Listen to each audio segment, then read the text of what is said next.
क्या अमेठी सीट पर कमजोर हो रही है राहुल गांधी की पकड़? क्या वायनाड से फीका रहा अमेठी में राहुल गांधी का रोड शो?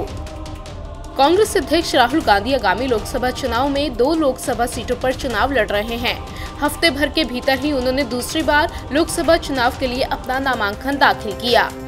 राहुल ने 4 अप्रैल को केरल की वायनाड सीट पर तो 10 अप्रैल को अमेठी से पर्चा दाखिल किया। दोनों ही जगहों पर उन्होंने रोड शो भी किया। ऐसे में राहुल के दोनों नामांकन और रोड शो की तुलना हो रही है। अगर भीड़ की बात करें तो वायनाड में राहुल को देखने जबरदस्त भीड़ जुटी थी। साथ ही उस भीड़ में उत्साह की भी लहर थी। राहुल ने प्रियंका गांधी के साथ नामांकन के बाद करीब 2 किलोमीटर का रोड शो किया। नामांकन के वक्त भी जिला मुख्यालय के बाहर हजारों की भीड़ उनका इंतजार कर रही थी। दोनों के निकलते ही भीड़ ने राहुल गांधी के नारों से आसमान सर पर उठा लिया। रास्ते भर इसी तरह की भीड़ मौजूद रही। वहीं अगर गांधी परिवार के गढ़ अमेठी की बात करें तो यहाँ वायनाड के मुकाबले भीड़ कुछ कम थी। हालांकि अमेठी में भी 2 किलोमीटर के रोड शो के लिए कांग्रेस ने अपनी पूरी ताकत लगा दी थी।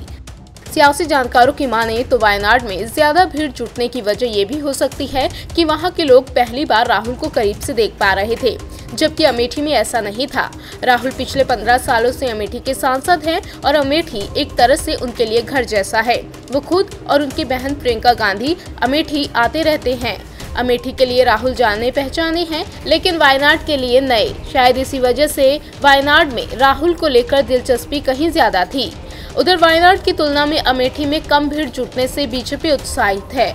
बीजेपी को लगता है कि इस बार अमेठी में राहुल की राह आसान रहने वाली नहीं है। इतना ही नहीं, बीजेपी ये भी बताने में जुटी है कि राहुल अमेठी में हार के डर से 2 सीटों से लड़ रहे हैं। वहीं कांग्रेस राहुल के दोनों सीट से जीतने का दावा कर रही है। वैसे भी रोड शो में जुटी भीड़ किसी की जीत का पैमाना नहीं होती। ऐसे में देखने वाली बात होगी कि राहुल अमेठी सीट को बरकरार रख पाते हैं या नहीं। इंडिया न्यूज़ वायरल की रिपोर्ट।